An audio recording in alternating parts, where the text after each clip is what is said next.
Hi, this is Devin from Vestibule Teardrop Trailers in St. Paul, Minnesota. And today, we're gonna be talking about different kinds of nuts. And so first, we have peanuts.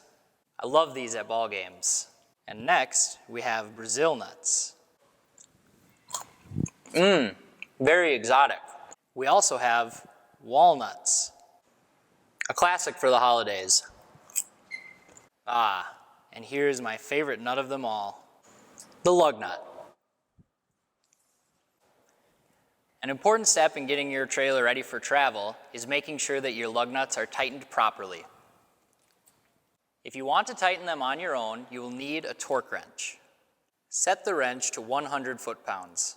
Put your socket over the nut and tighten clockwise until you hear the click that indicates proper torque has been reached. If you don't have a torque wrench, you can take your trailer to a tire center or service station and they can help you.